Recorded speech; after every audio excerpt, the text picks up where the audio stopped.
Hello प्यारे students, मैं पंकज कुमार वर्मा स्वागत करता हूं आप सबका हमारे चैनल पीएस स्टडी गुरु में। आज हम 11th क्लास के फिजिक्स में चैप्टर नंबर 7 गुरुत्वाकर्षण से बहुत ही इंपॉर्टेंट क्वेश्चन करने जा रहे हैं। आज हम करने वाले हैं कृत्रिम उपग्रह की कक्षीय चाल का व्यंजक। प्यारे स्टूडेंट्स, क्वेश्चन बहुत इंपॉर्टेंट है, वीडियो को अंत तक देखिएगा क्योंकि मैं करवाने वाला हूं ये क्वेश्चन आपको बहुत ही आसान तरीके से। सबसे पहले हम हेडिंग डाल लेते हैं कृत्रिम उपग्रह की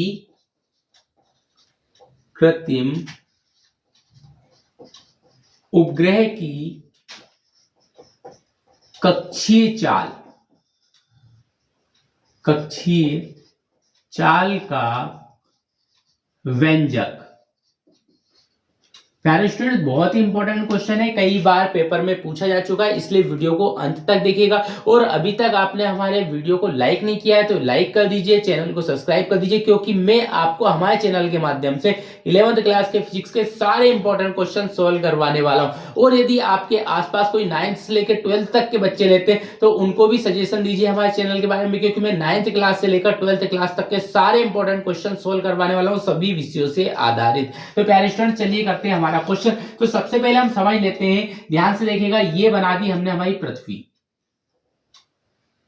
ये क्या हमारी पृथ्वी है। गोला आप सही बनाना, यहां पर मैं बोर्ड पे थोड़ा सा तिरछा हो सकता है, कोशिश कर रहा हूं पूरा सही बनाने की, लेकिन ध्यान रखिएगा आप बिल्कुल सही गोला बनाइएगा। ये हमने पृथ्वी बनाई, ये हमारी पृथ्वी का केंद्र है। ये क्या हमारी पृथ्वी है, ये हमारी पृथ्वी का केंद्र हो गया, और ये जो है हमारी पृथ्वी की त्रिज्या है। अब इस पृथ्वी की सतह से h ऊंचाई पर, कितनी ऊंचाई पर, h ऊंचाई पर एक उपग्रह स्थित है। यहां पर कौन है, एक उपग्रह है, लेकिन कौन सा उपग्रह है, कृत्रिम उपग्रह। अब ये कृत्रिम उपग्रह क्या होता है, देखो, एक उपग्रह वो होता है जो प्रकृति के द्वारा निर्मित होता है, ठीक है। लेकिन एक उपग्रह ऐसा होता है जो मानव बनाता है और वहां पर ऊपर जो अंतरिक्ष में है ले जाकर छोड़ देता है, और वो किसी ग्रह के चक्कर लगाने लगता है, उसे बोलते हैं हम कृत्रिम उपग्रह। देखो, जो ग्रह मानव द्वारा निर्मित होता है उसे बोलते हैं हम कृत्रिम उपग्रह। अब ये क्या है, ये जो कृत्रिम उपग्रह है ये इस पृथ्वी के चक्कर लगा रहा है, और कौन सी कक्षा में लगा रहा है, वृत्तीय कक्षा में लगा रहा है।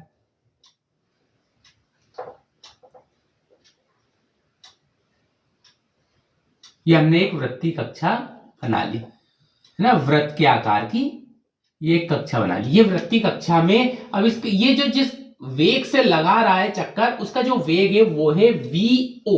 हमने इसका जो वेग बनाया है वो vo बना लिया। इसे आप v भी लिख सकते हो, सीधा सीधा v से हम इसे प्रदर्शित कर सकते हैं। कृत्रिम उपग्रह का जो वेग है ये क्या है, इसका कक्षीय चाल, ये हो गया इसका कक्षीय चाल, क्या, v। ये इसकी ऊंचाई है पृथ्वी से, पृथ्वी की त्रिज्या कितनी है, r है। यदि हम टोटल दूरी की बात करें, यदि यहां से केंद्र से जो ये हमारी वृत्तीय कक्षा इसकी दूरी हम माने तो ये हमारी बन जाएगी स्मॉल r। मतलब स्मॉल r किसके बराबर है, r प्लस h के बराबर है। दोनों के यदि योग की बात करें तो वो स्मॉल r के बराबर हो जाएगी। और प्यारे स्टूडेंट्स, यदि हम पृथ्वी के द्रव्यमान की बात करें तो ये हो जाएगा कैपिटल M।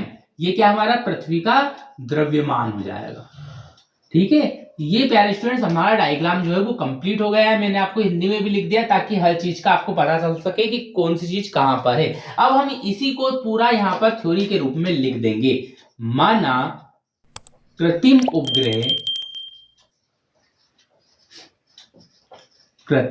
उपग्रह की कक्षीय चाल v है। कृत्रिम उपग्रह पृथ्वी से h ऊंचाई पर स्थित है। कृत्रिम उपग्रह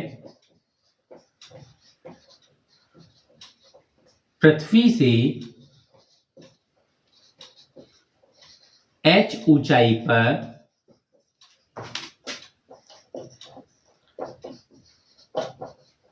स्थित है। अब बात करें पृथ्वी की, तो पृथ्वी की त्रिज्या कितनी है, पृथ्वी की त्रिज्या जो है वो कैपिटल R है, और उसका जो द्रव्यमान है वो कैपिटल M है। तो हम लिखेंगे यहां पे पहले, उसके पहले यहां पर हम पृथ्वी से उपग्रह की जो दूरी है वो स्मॉल r है, ये हम लिख देंगे। पृथ्वी के केंद्र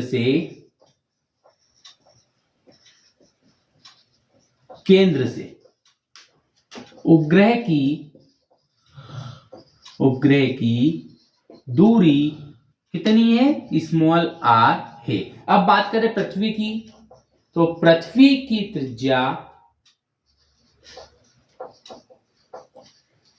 की त्रिज्या कैपिटल आर तथा द्रव्यमान कैपिटल एम है। अब यहां पर हमने पूरी थ्योरी लिख दी है, किसके बारे में, हमारे डायग्राम के बारे में। अब हम ये देख रहे हैं कि ये जो कृत्रिम उपग्रह ये कौन सी कक्षा में घूम रहा है, वृत्तीय कक्षा में घूम रहा है। और वृत्तीय कक्षा में घूमने के लिए एक अभिकेंद्री बल की जरूरत पड़ती है, और अभिकेंद्री बल का जो सूत्र होता है वो क्या होता है, वो होता है mv²/r। तो प्यारे स्टूडेंट ध्यान से देखिएगा, यहां पर हम लिखेंगे कृत्रिम उपग्रह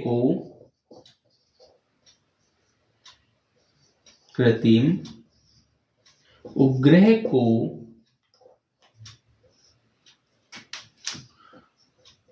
वृत्तीय कक्षा में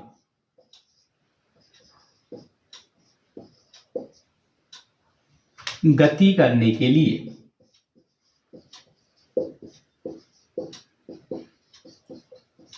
आवश्यक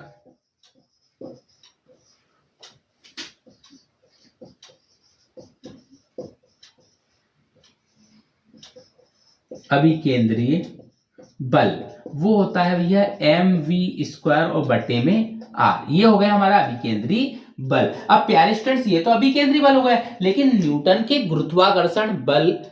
गुरुत्वाकर्षण नियम के अनुसार, लेकिन हमें पता है न्यूटन के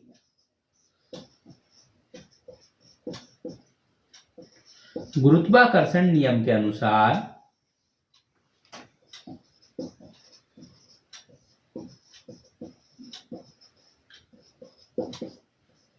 देखो ये भी बल है। अब जो हम बात कर रहे हैं न्यूटन के गुरुत्वाकर्षण नियम के अनुसार भी क्या आरोपित होता है, बल होता है। तो न्यूटन के गुरुत्वाकर्षण नियम के अनुसार उपग्रह पर आरोपित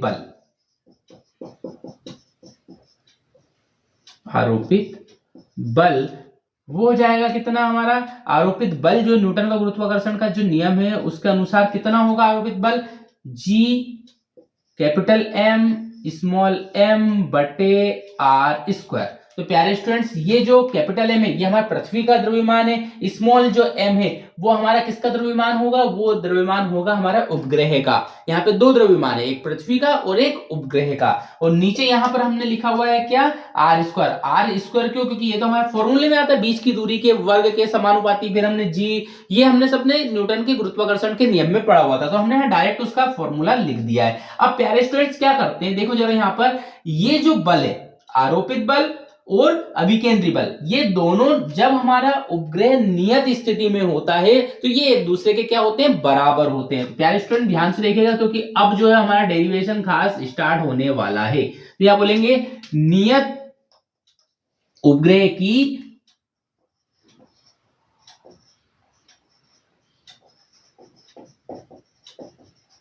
नियत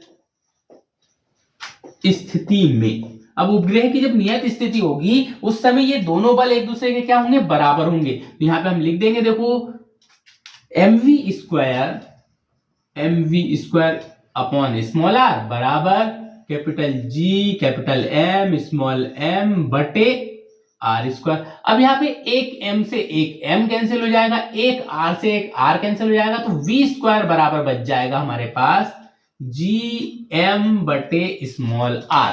अब ये जो स्मॉल r है ध्यान से देखिएगा, हमने यहां पर देखा चूंकि स्मॉल r बराबर है r प्लस h, ये जो r है किसके बराबर है, r प्लस h के बराबर है, तो हमने स्मॉल r लिख दिया। दूसरी बात यहां पर हमने ये देखा कि चूंकि तो हमने पहले लगा दिया है, तथा हमें ये पता है कि गुरुत्वीय